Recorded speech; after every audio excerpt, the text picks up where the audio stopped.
everyone. My name is Jason Schwartz. I am the host here at the Neutral Zone, MauiNeutralZone.com.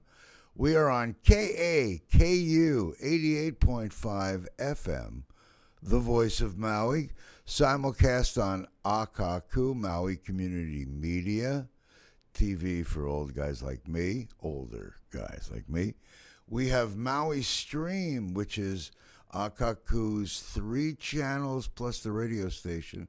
That's an app on your phones, both Android and Mac, or however they describe the things. You can also find us on YouTube at Dream Maui and the number 1. In other words, if you want to hear our shows, you can find them. My guest is a few moments late. He is on his way, and we will have him walking in here just a few minutes. I hope everyone had a good week. Every time I listen to the headlines for the world, I am dismayed. I think the word is there's somehow this talk of peace. You know, I have a friend, Louise Lambert, wrote a song about things, and one of the lines goes, they talk about peace and they're building bigger weapons. In the land of the free and the home of the brave, why do so many people need a gun? If it was just you and me, the world would be saved. But deep inside, we know for peace in our world, for peace in our country, for peace on our streets, peace in our house, it all starts with peace in our hearts. That was, God knows, it was a while ago. It won a festival, Toronto Music Festival, a number of years ago. Great song. I hope to see us doing it again here from Maui. You know, it reminds me so much when I hear songs like that, and I realize that it isn't even a peace. They call it a resistance movement, where it's not a resistance. It's more like peace is the standard we all speak about, talk about, an inclusive model where we're all one, where everyone's a person. And we here in Maui, we had the August 2023 West Maui fire. And in that, we saw that people, large, small, blue, green, black, Chinese, American, Mexican, French, name them all. We got them all. And the people worked together. People that were illegal aliens. What does that mean? They came from France and they don't have a card, and some are mamas, grandmas, all kinds of people. And so this is sort of like very reminiscent of what I think of as Nazi Germany before, I guess, and during the Second World War in the 30s and the 40s in the 1900s, 20th century. So here we are again. I know that if we all treat each other with a lot more personal respect and caring and sharing, we're going to have a better world. And we start here in Maui. You know, I've been holding out my flag a long time, not only for peace, but for self-sustainability and people working together, crossing what seem like iron lines. You can't put together art, music, culture, environment, and tourism. Well, if you don't, then you don't have a holistic system.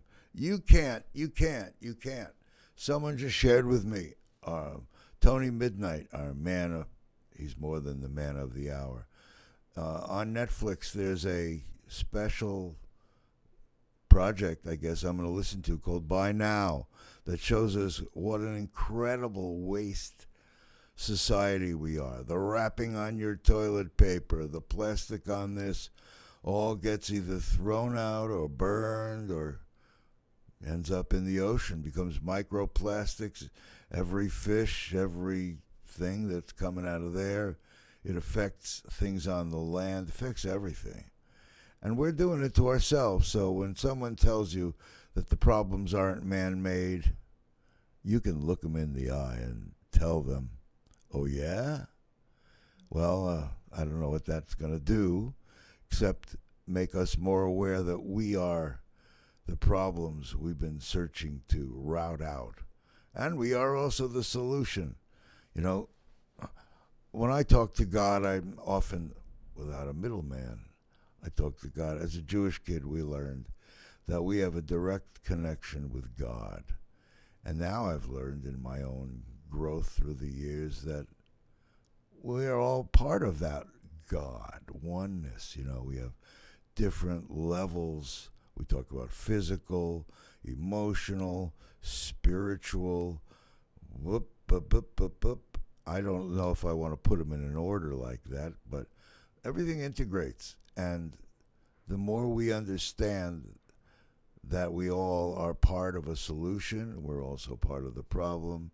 And if we just live and love and be grateful for what we have and appreciate each other, war can go away because it won't be relevant. And peace will emerge. You know, I want to say re-emerge. Yeah. Well, my guest, who will be here very shortly, is a member of our community. I think he shared with me yesterday, 8 years ago.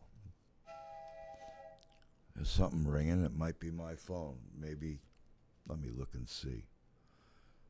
Could be. We don't know if it will be. Okay, they're looking. They're up. We're good. Okay, so he'll be here soon.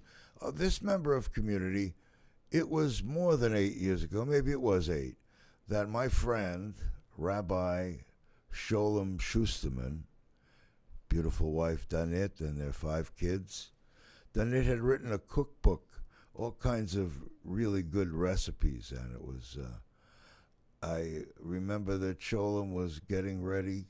He was on his way back to New York, and there was a new rabbi coming in town named Mendel. And I didn't know Rabbi Mendel. Obviously, I looked forward to meeting him, but we never got around to it. And just in the last couple of days, I heard a story from another friend of mine, a doctor, a nice, I want to say retired doctor, beautiful man named Joseph. Well, suddenly, he was visiting family, was Mendel, in Israel, and the war broke out. Suddenly, no planes. And I thought, well, here he comes right now. Terrific. Welcome. Aloha, my friend. Come and enjoy. Well, this is a terrific moment. I'm glad we're meeting. It's a pleasure. Aloha.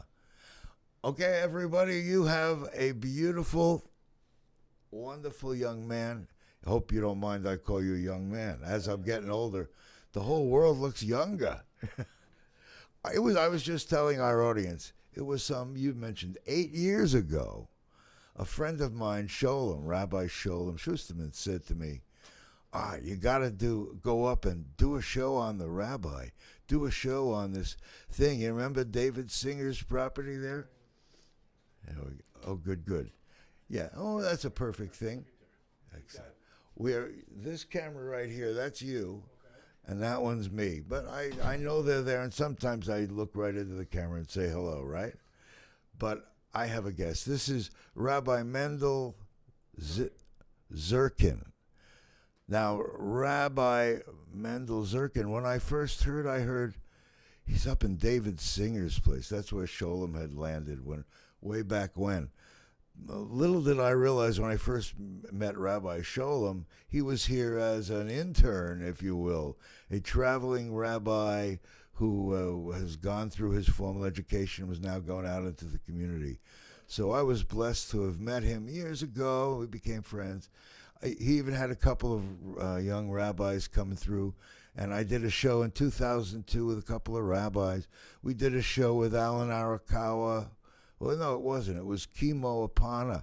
and we had the menorah in the Ka'amana Center. So some of you are old enough to remember that. But now, how did this come that Sholem said, you have to meet this new young rabbi? He is so dynamic, and we never did do that. But when Dr. Joe said, hey, this is what happened, I immediately said, we have a spot Monday. Well, I'm very happy to meet you and look forward to. So tell me, Rabbi, how did you happen upon Maui and landed such a beautiful spot? You're up in, what do we call it? It's not Waiahe, is it? It is? Waiahu. Okay. We're out on the border of Waiahu and Waiahe. And it's a beautiful spot, and I understand it's a number of acres. Yes. And you took this ground that we used to be macadamia farms years ago, and I'm sure there's still some around you. Yeah. And so what's happened there? Well, 2017, my wife and I got married in Israel. And 2 weeks after we got married, this girl that my wife knew who lived on Maui told her, hey, the Rabbi Shalom and Danit, they're leaving the island. And they're looking for a replacement. And my wife said, what do you think? And I was like, who wants to live on a teeny little island in the middle of the vast Pacific Ocean? Like, I said, Chana, my wife's name is Chana. I said, Chana, if you want to live on a beach town, you're from SoCal. We could move anywhere in SoCal and you'll have a beach town. Like, it's not. So that was my first reaction. And nobody really wants to live in a teeny little island in the middle of the Pacific Ocean besides the people that do live in the teeny little island in the middle of the Pacific Ocean, right? And then the millions of people around the world who want to come to this tiny little island. Right. and then we went on a honeymoon to Patagonia in Argentina. Wow. And the girl reached out to my wife again and said, hey, what's going on? Do you think? And I was on vacation, so I started, I've been to Oahu years ago for 5 days in a resort, and I was like, okay, it's nice, but and I looked into it, and I found out that Maui is 80% ag land. And one of my dreams or visions that I had since I was a little kid was to live on a farm and grow and raise the food that I eat, and have a program where I could introduce farming back to the Jewish community. Because if you think about the Jewish people, the land of Israel was the bedrock, the foundation of modern farming. Back then, that's where everything started. And our forefathers, Abraham, Isaac, and Jacob, what did they do? They were farmers. They raised animals. They were shepherds. Moses was a shepherd before he went back to Egypt to bring the Jews out of exile, right? King David, famous King David, what was he? He was also a shepherd. When Samuel came to tell him he's going to become the king, where was he? He was in the field with his sheep, right? Plus, all of our holidays, we have our major 3 holidays: Passover, Shavuot, Sukkot, all coincide with agricultural events. Whether it's the first fruit, the first harvest, the last harvest. And today, when you think of a Jew or Jews, you think a doctor, a lawyer, a real estate broker, I don't know, money stocks, changer, jewelry stocks, business, banking. clothing. You don't think of Jews as farmers, but we have 613 commands. That's the Torah. The Bible has 613 commands, and over half of them have to do with agricultural. Not money and not banking and not being a doctor. It's agricultural activities. So I always had this vision that one day I'm going to have a farm where I could have Orthodox people, young or older, come and see what it's like to be a religious Jew and do farming. And this was before the fad of farming and organic and all that. So I've been having this since I was a little kid. So I'm sitting there in Patagonia and I'm like, maybe it's not such a bad idea. Maui is tropical. There's no winter, which means you could farm. Growing time. You could farm 365 days a year. There's no predator animals on these islands, which means if you have your own, grow animals, then raise animals, you don't have to worry about getting killed by coyotes, snakes, whatever it is. This is a paradise for anybody who wants to do farming. I was like, you know what? Maybe we should go down there and check it out and see what it's all about. If that's one of us, you're welcome to. Okay. So yeah, well, check it out. So we went and came here. This was in February of 2017, and then we came out here in April, right after Passover, maybe beginning of May. We came right after Passover, and I'm like, I can live here. It's not so bad. I'm not a water person, so water doesn't. I like to see the water. Everybody wants to see water, but I don't feel like I need to go into the water or anything like that. So I'm like, my wife is a water person. It'd be okay, great. And that's how we came out here. And Rabbi Shalom said, I know this guy, David Singer. He has his property, as agriculture or whatever. And we ended up on his land, and we bought over the years. We bought a bunch of acres. We have about 5 different lots, almost 12 acres of land, and this was always, I never saw the farm as an attraction to the average Jewish person. It was, for me, going to be a program for religious people to come and see what it's like to be a farmer and be religious and be Jewish and religious. Right. But then it turns out that for the Jewish community here, it was very attractive to see a guy who claims to be a rabbi, but he's also a farmer. And he actually works the land and raises his own meat, and it was very attractive to people. So before we knew it, we were seeing more and more people come. Like we just had Shavuot was in beginning of June, and we had over 100 people to come listen to the 10 Commandments. And our Hanukkah parties have over 150, 200 people. So it's a big attraction, and we became a Jewish center on a farm. And wherever I go now, people hear about us. It's people that come here, a lot of tourists that come here, they stop by. We offer people to come have lunch and a farm tour, and then they go back home, and 3 months later they send me a text or an email and say, wow, this was the highlight of our trip, and I don't even remember who they are because I've seen 500 people since then. So it's nice to see that we were able to put a little dent in, and make a ripple from this little place in the middle of nowhere. Yeah. So we already have some people there's a rabbi in upstate New York that bought a 25-acre ranch, and has now also lots of programming. So he's in upstate New York. There's a winter, so the winter nothing happens. But in the summer, he has community projects. They plant together, they harvest together, and there's a lot of things that he does now. And I just heard of another young couple that went by us. I forgot where they're going. They bought a piece of land in Florida, I think, and they're starting a farm. And so it's nice to see that people, get connected to it. The fact that we are Jews and we are farmers. And you've been able to find places you have enough people that want what you create to keep it a working, productive farm? So we're a nonprofit. Okay. So the farm is not a for-profit, which means we don't really sell any produce from the farm. It's a community thing. So everything that goes on the farm, like you come to our Shabbat table, you'll have lamb that I raised and I harvested, and and other whatever produce we have. We have in the summer, we have these programs for young adults that come while they're not in school. They come to be on the farm for a few weeks and just join us with whatever we do. We also provide people with kosher food on the island, and it's a nonprofit, so we get donations, and it's kind of that helps float this project. The boat. Yeah, right. yeah. That's great. Well, I've heard nothing but great things. Like you say, I might have met you 8 years ago. We were talking about what you thought you were gonna kind of do, but now you're 8 years in. That's more than just a fantasy.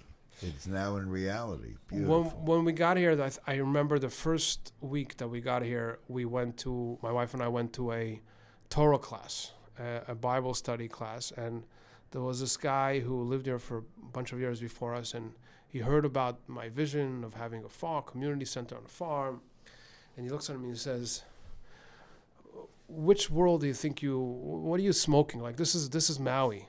Like you are just a young couple, a dreamer couple from New York, 6 months and you're out of here.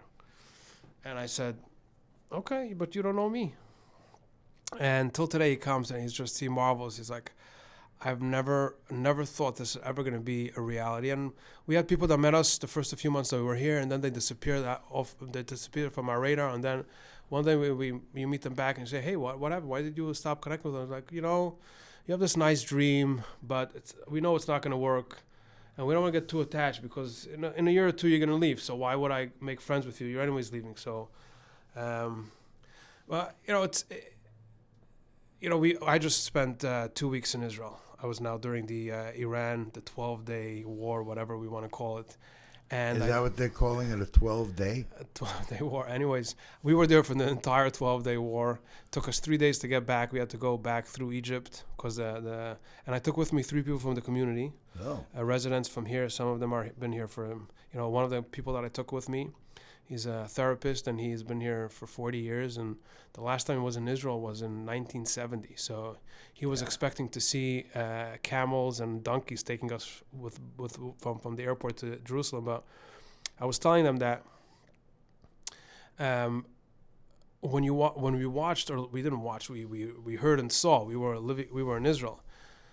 The miracles of a 10 million people country going and taking over a country with 90 million people, the Iranian, the Persian, the Persian Empire. And you think about the story of Esther, the scroll of Esther, back 2,000 years ago, Purim days, where, the king has a fight with his wife and he kills her, and then he gets married to Esther, and years later, Haman comes along and decides to kill the Jews. And it's like the whole scroll of Esther, not once is God mentioned in the scroll of Esther. God's name is not mentioned in the scroll of Esther. It never says Hashem in the scroll of Esther, not one time. And our sages tell us that the scroll of Esther is everything that happened was, if you just want to read it without God, you'll see there's just a coincidence, He had a party, his wife didn't want to come naked, and she killed her, and then he needed a new wife, and he liked Esther for some odd reason, and then Haman, and then Mordechai, and all that, and it was all just a coincidence, just a series of events that happened. And when you look at the war in Iran, the Persian Empire again, right? If you look at the series of events that happened over the past few years that led to this thing to happen, right? So the big empire in the region is the 2 empires, the Russians and the Americans, right? They've been battling this for years now, right? And so the Russians are all over Iran and Syria, and then Hamas comes and attacks the Jews. But before that, the Russians get involved in a war in Ukraine. So now all of their attention is the war in Ukraine. So they lose a grip over Iran and Syria. Hamas kills 1,200 people in one day, 1,200 Jews. Israel goes to war. Hezbollah gets involved for no reason. Israel decides to eliminate Hezbollah, the whole beeper pager thing. We all know that story, right? And they eliminate Nasrallah, and it turns out Hezbollah is down to nothing. And then 2 months later, Assad, the most feared enemy that Israel has on its borders, for 50 years, they've been seeing him being armed more and more from Russia, just falls apart. Assad runs off to Moscow, and now there's nobody protecting Iran. So since the 1980s, when Iran kept on saying we're gonna destroy the Jewish state, and then all of a sudden now, Israel has the upper hand because there's no enemies there to threaten them to get to Iran. So we have a fairly free, empty sky. And if you look at it, it's just a series of events. But the truth is, it all falls into place. God's hands isn't everywhere. And when I look at this farm here, I keep on saying, this is another miracle of God. Because when you hear the stories of how many people came to Maui to start something, I've been here 8 years. I can tell you, I met so many people that started doing farming here, and 2 years later they're gone. Whether they give up on it, they get a regular job. I meet people that worked in Whole Foods and here and there, and in Costco, and I meet these people all the time. When I see them, I go to the stores all day long, and I talk to people, right? People that started these projects. And you've been here for how many years? Many years. So you've met Oh, I met many of them. I actually know a couple of that made it in for me. There's a guy named Ryan, who you may know. Ryan has this farm. I lived in Kula, and my neighbor was this guy with a couple of acres who now has 40 acres, Right. you know. Because you can be successful, Right. but you got to be diligent and know what you're doing. And you need to have God on your side. And God on your So side. I feel that we do a lot of good things for the community. We're a place for God. We're a center for God. You know, our mission is to spread godliness and spirituality, but having it connected to the core, which is the earth, right? So in Judaism's view of the world, the physical world is not an enemy to the spiritual world. It's not an adversary. They go hand by hand.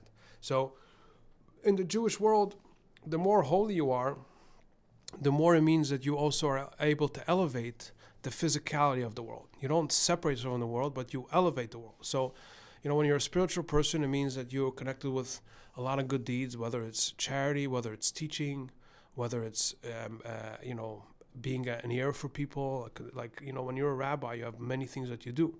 You're a psychologist, you're a therapist, you're also an advisor, you're a financial advisor, you're everything, right? So I have many hats, but I always remember that it's not me, but it's God who enables me to flourish in this place. And that's the thing that I get up every morning and realize that I am very lucky. I'm blessed to be able to live here, to be able to have this farm.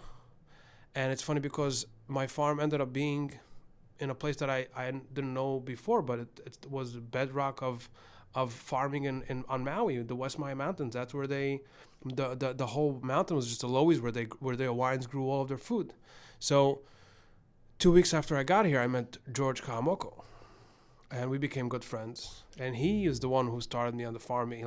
I had the dream of being a farmer, but I never actually was a farmer. And George, you know, Uncle George, as we call him, he took me through the steps. I remember the first 2 chickens I got from him, and he one day came with a goat and sheep and said, "Rabbi, here you go. That's it. No more talk. Start." And so now Uncle George left the island a few months ago, but you know, I've been connected with him for a long time, and I feel like it's just a divine providence that I end up on Maui, not in Kula, not in a more bougie white place, but really local, a place of Maui where that's where the Hawaiians used to grow all their food. Oh, yeah. That area, still controversial about all that land up there.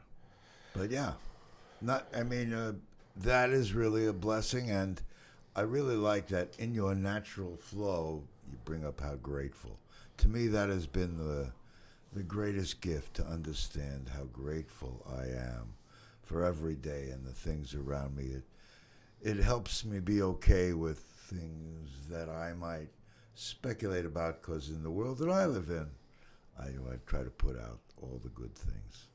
And I hear that in just your whole attitude. So were to become a rabbi, were you from New York rather than? No. So my family has been in America since the early 1900s, or even late. My great-grandfather was born in Lower East Side in 1900. So my family came to America before the First World War. The only relative I know that is a Holocaust survivor is a third cousin of my mother who Right. I met in Israel. You know, her name was Rivchu. She just passed away a few years ago. But most of my family was in America, and we're Chabad followers. The Rabbi Menachem Mendel is our leader, who lived in Brooklyn. You know, yesterday was his yard site, his yearly anniversary, and Wow. you know, one of the reasons why I said I'll come on the show on Monday, even though I'm very busy today, and tonight I'm flying to New York for a day and a half because I have a cousin's wedding. You know, I always tell people, what's the hardest thing about living on Maui? I said, it's that every time I want to sneeze, I got to go off island.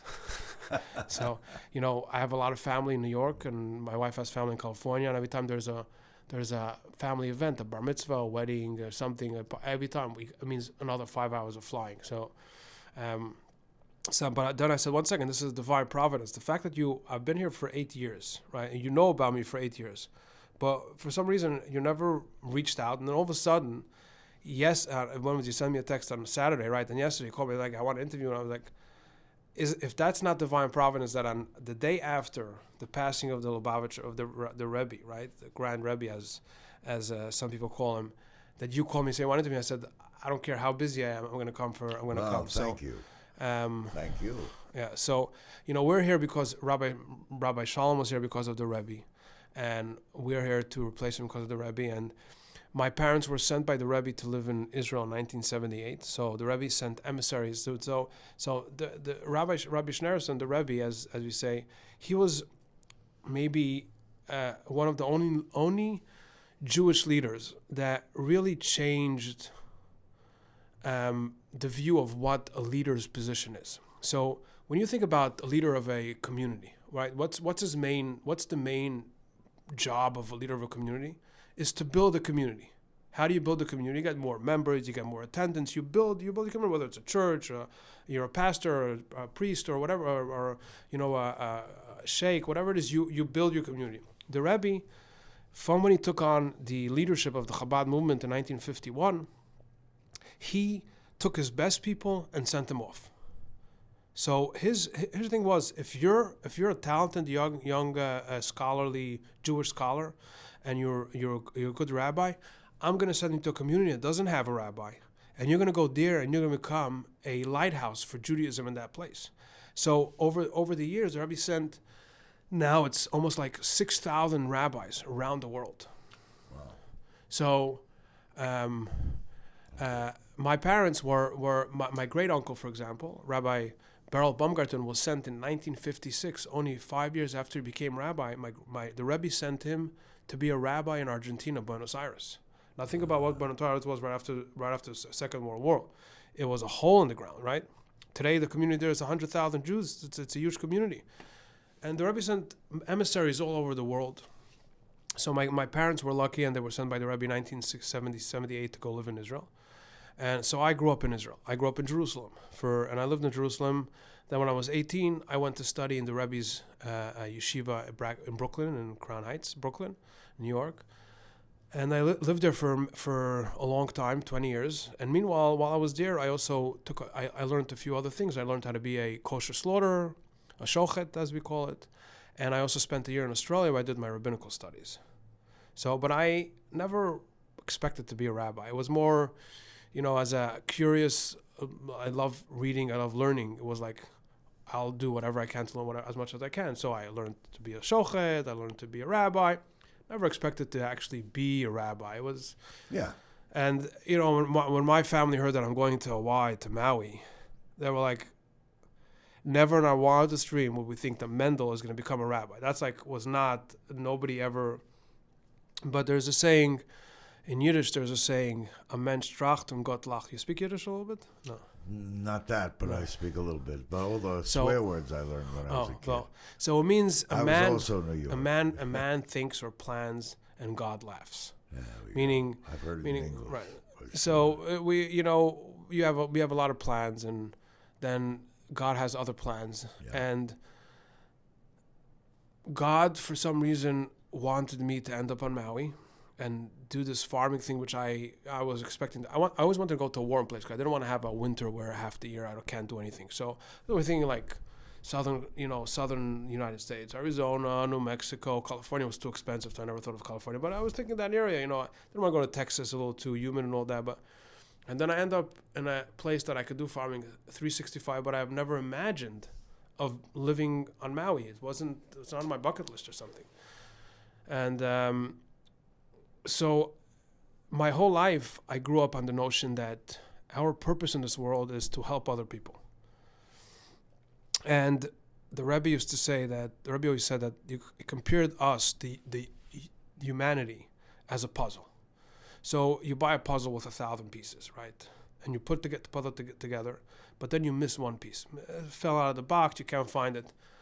The puzzle is not complete. Even though it's just one piece, the puzzle is not complete. You don't say it's a complete puzzle, it's incomplete. No, it's not complete. And the same as we're 8 billion people in the world, something like that. Every one of us is a piece of puzzle. If you were born, if you're in this world, then you're a piece in the puzzle. And your job is every day to put your piece in the puzzle.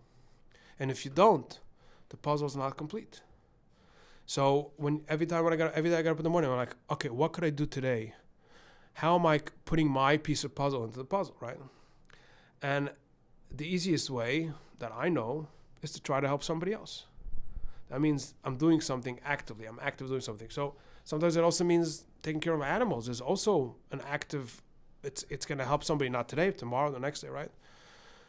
So we're like I said, it's just, when I go to sleep at night, and I helped some people, I took care of the farm, I fed some people kosher food, I hosted people on the farm and showed them what it's like to be a Jewish farmer on Maui, from all places, right? You go to sleep at night, you feel like I put my piece of puzzle today into the puzzle, that's, and I just was in Israel, and people are like, they can't believe, like, this is the Mendel that I went to school with in Jerusalem, and now you live where? 21 hours of flying time. I sat on a plane for 21 hours because it's almost the furthest place from Hawaii is Israel. We used to say you can drill through the earth and hit Israel. Right.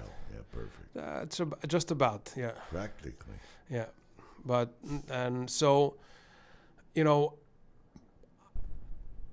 but beginning when I came here, I was like, it's a nice place, yeah, this, that. But now I keep on thinking, like, if I have to leave here, where am I going to go?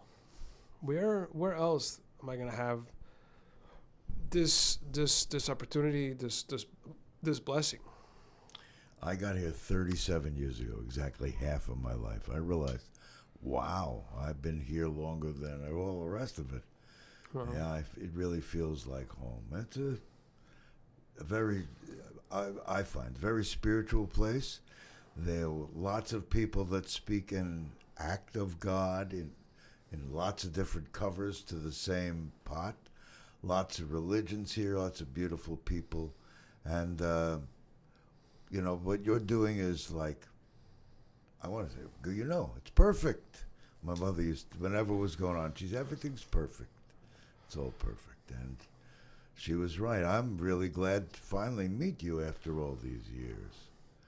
My goodness. I'd heard, like I said, I heard about you, but I had confused. There's Chabad. For you guys, Chabad is the more orthodox Jewish practice, should we call it? Religion? What do you call it? Ultra-Orthodox. Practice. A Jewish way of living, more than I think of it as a religion. I've kind of thought of it as more as what are the practices, the things that you do. My wife's uncle, his name is Rabbi Mendel Friedman. He's a very famous. If you go on YouTube, Rabbi Mendel Friedman, you'll see a lot of his talks, and he always says that Judaism is not a religion.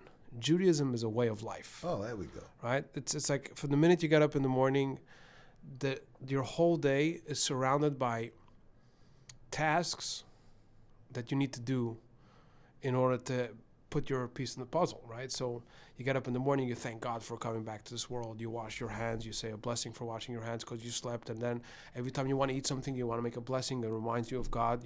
The prayers. You go to work. There's a set of rules. We have the Judeo-Christian laws, right? That's all in the Bible, in the Torah, right? That's all we set. We set all those rules, not we, but God said it. So, one of the things I always say is that it's easy to be a religious person in a house of worship.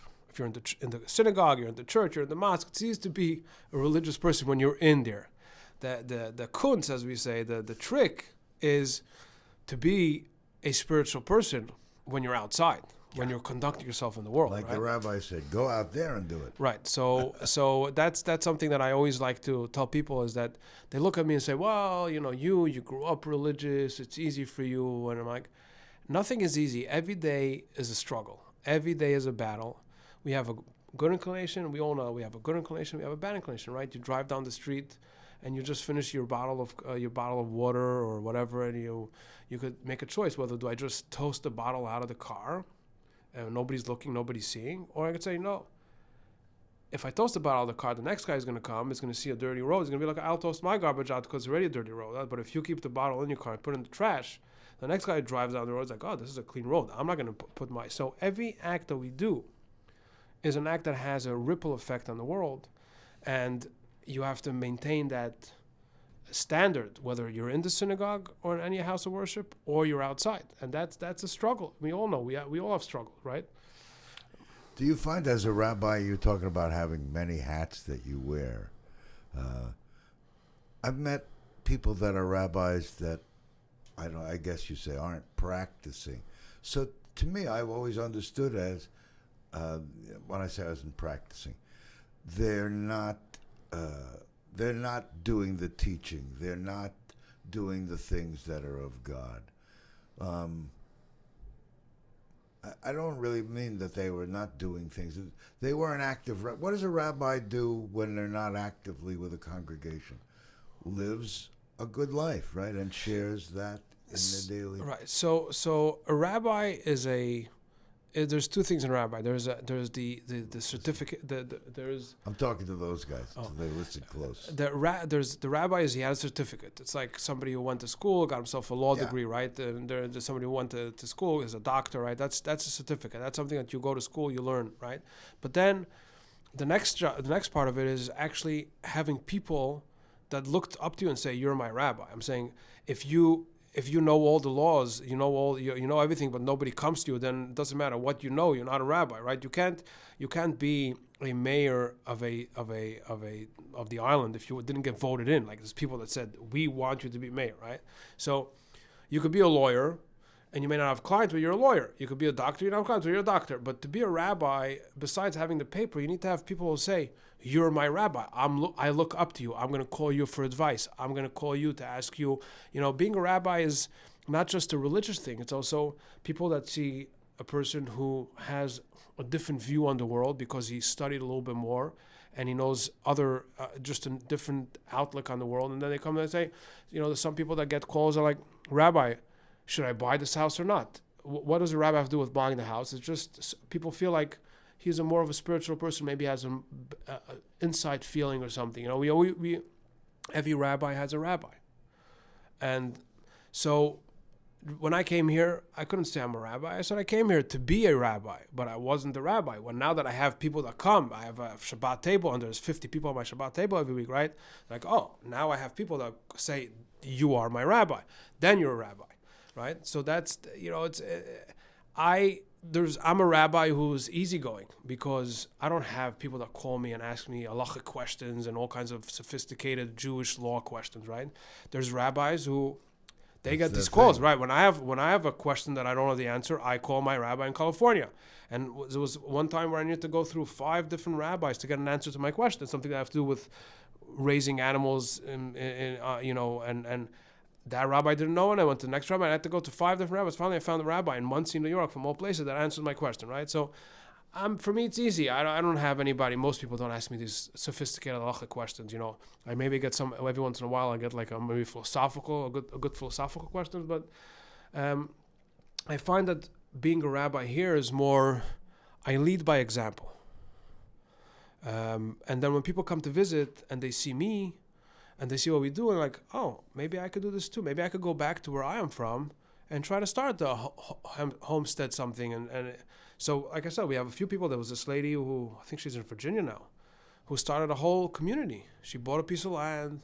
She set up these different lots, and she has a whole farming community just from coming to us. And she read about us and said it's too good to be true. So she came to Maui. She was on vacation in a fancy hotel. And then she called up and says, "Can I come sleep a night on your farm?" So I said, "Sure, we have these cottages." I said, "Come sleep." So she slept there. The morning she said, your presence on the internet is not good enough. So I said, "What do you mean? I'm not a social media kind of guy." He says, "I saw some of your videos. Read the website. I was like, they're making this up. It's too good to be true." And then I came, and then she said, "I spent the night here. If I would have known this is real, I would have spent my entire 2 weeks over here." And I said, "Look, one of the things about Maui is no matter how many pictures you take and how many videos you take, it can never tell the story of the beauty of this place, right? People come here like, you can't take pictures, take video. It doesn't." I said, "I'm not looking to sell myself. All I wrote on the website is I exist. That's basically what I write. I'm not looking to sell myself. It's not. Yeah. But she went and she's like, wow, if he could do it, I want to do it too. And she went. I think she's in Virginia now. She bought this piece of land, and beautiful. so that's what I hope. I hope that the Rebbe taught us that a true leader, a good leader, is somebody who creates more leaders. It's not somebody who holds everything inside, but teaches everybody and makes people more and more leaders. And that's what my vision here is, whether it's being a leader in terms of being more connected to Judaism, or being a leader in terms of opening up a farm, right, somewhere else. That's what I want. Aha. Well, as I'm listening to you talk, you sound like me. I don't have religion I grew up Jewish, and I was, I guess you'd say, conservative. I really never knew. I was born in Brooklyn, New York, in a New York, New Jersey area, and I went to my bar mitzvah, and that was my date of, okay, you don't have to go to Hebrew school anymore, But somehow, I guess, based on my life and values, I embrace the things that you talk about. I hope to every day. And I really didn't know, I didn't itemize them and say, oh, that's godly, that's a good path. But you talk like I do. It's about living and being an example of the things that you talk about. And building leaders, and our future is based on, there's a group called Mankind Project. Have you heard about these guys here? Is that Dr. Joseph? What does he have? Yeah, Dr. Joe. In fact, I was sitting talking to his wife, and I was trying to get people involved in my organization, and he said, you should come to Mankind Project. So we had what they call a New Warrior Training Adventure Weekend, but it's men who believe that to have a future, they have to build from who and where we are. And so it was a beautiful experience, and they have weekly groups and such. Yeah, but the philosophy of living by example and being supportive of a community.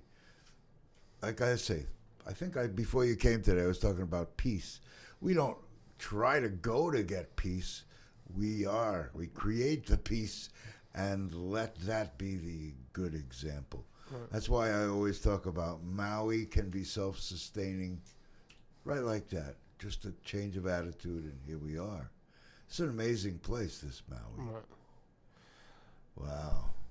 Yeah, I'm just looking to see the time. I want to make sure that I don't run off the scale here. Let's see. It's 11:48. Like 8 minutes, which is enough time to go all around the world. What if you were coming on to a show like this, like you say, a day off from celebrating the passing of the Lubavitch Rebbe. The passing of the Lubavitch Rebbe.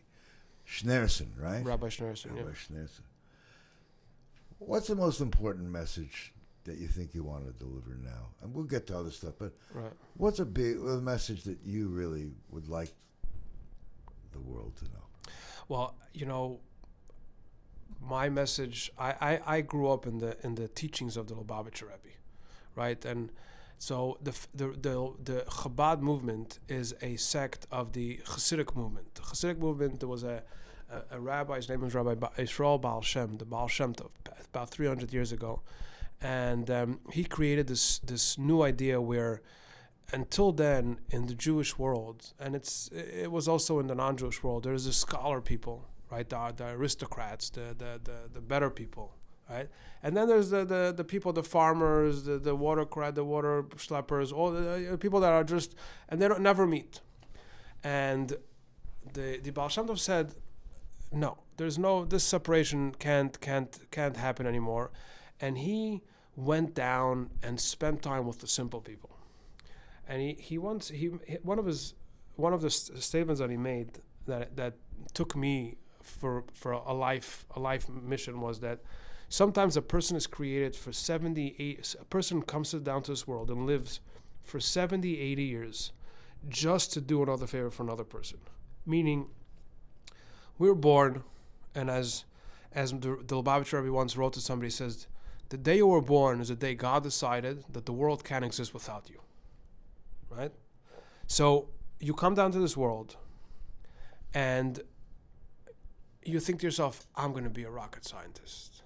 I'm going to discover the cure for cancer. I'm going to do this, all these great things. You know, kids, you want to be a fireman, a policeman, whatever it is, right? And then you get older, you have other.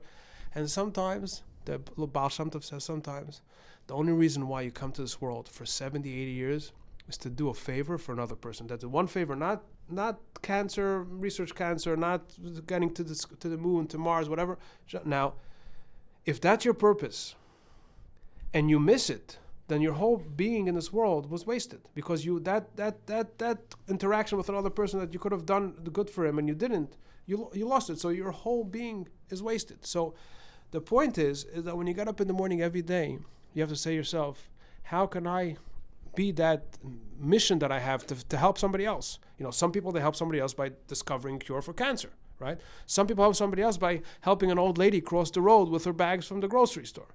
And for another person, it's to give a little piece of advice for a kid, right? So the Rebbe spent his life not trying, but helping other people. He sent emissaries. I just heard the story last night of this guy who ended up in Indonesia after the World War II, and he had a daughter, and his daughter married. There was no Jews in Indonesia, and she married a Muslim. And she had this kid, and she called this kid David, so he knows that he's Jewish. And when he turned 13, she said, "What am I going to do about David? I'm in Indonesia. There's no Jews, nothing." So she decided to go to the synagogue there. There's an old synagogue there. She had the key. She goes in there, and she goes to pray to God and says, "God, what do I do?" This was years ago. This was in the 60s, right? She comes out of the synagogue. She opens up the door, and in front of her, there's a rabbi standing there, a guy with a white beard. Now, you ask what a rabbi is, right? Most people, they see a Jewish guy with a beard, they're like, he's a rabbi.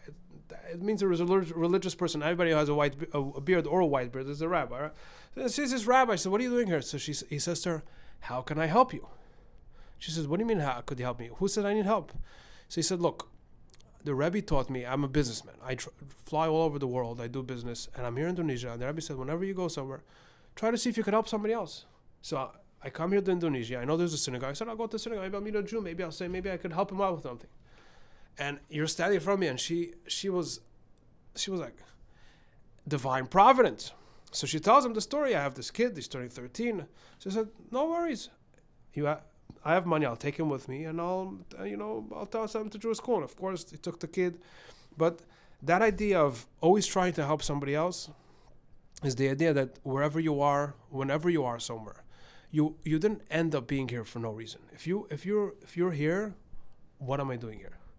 And that is the mission that the Rebbe always pushed very strongly, that every person has his very own mission in the world. Because if you could do what somebody else could do, then what do you need two of you? Then he could do it, and you wouldn't have to be here. So if you're here, you have a mission. And that's the most confusing thing, because you have to figure out, what is my mission? What did God want from me? Why did he bring me down to this world? Did he just bring me down here to go party in clubs and have lots of money and spend it? Or did God bring me down to this world because I have a certain mission, right?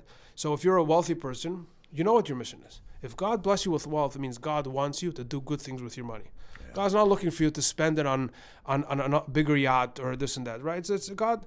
And if you don't have money, but you have compassion, use that. Everything, whatever you do, like I came here to Maui. Before I came here, I didn't know what my mission was. I had an idea of what I have a farm, but now that I came here, I know what my mission is. I feel it on a daily basis. That's why I feel so lucky. I feel so blessed, because when I got up in the morning, I feel like I'm doing what I'm supposed to be doing. Many people, they're lost their entire life, right? But I feel like, at least I hope for now, and I always tell people say, but I said also, just because you have a mission right now, doesn't mean... We still got 2 minutes. It says 55. Yeah, that means that's one side. Then that's how much is left. Right. So just because you have a mission that you're doing right now doesn't mean that it's your life mission. You could change. The Jewish people, when they left Egypt, they had 42 stops. 42 stops before they got to the promised land. I see. Right? So, you're a radio host, but you have done something else before, and you may do something else after. And it doesn't Very. mean what you're doing now is going to be forever. Some people are like, what? That's going to be the same thing I do my whole life? No. You could be a doctor for 20 years and then you go and you do something else. You could be how many people change their life mission in midlife or late in life even, right? So. And how many never take the time to discover in themselves their life mission? That's why that's what the Rebbe wants us to remember, that if you're here in this world, there's a reason why you're here. It means you have a very unique mission. And if you have that mission, it also means you have the ability to do it. It's not, you could say, oh, I want to do A, B, and C, but I don't have the talents. No. If you have a mission, then God gave you the tools to complete that mission. You have to find your mission, and you have to find it in yourself to find the way to complete the mission. Aren't you glad I brought Rabbi Mendel Zirkind here to the show? Kosher Farmers. Do you have a website? Yes. What's the Kosher Farm? MauiKosherFarm.com. So you guys, if you know what's good for you, you're going to appreciate going. Thank you for coming. I hope you'll come again, and I hope I can come to your place. And it's a pleasure. we'll now, after 8 years, I hope you make it over. It's not so far. Blessings to you. And thank you all for joining us. We are out of here.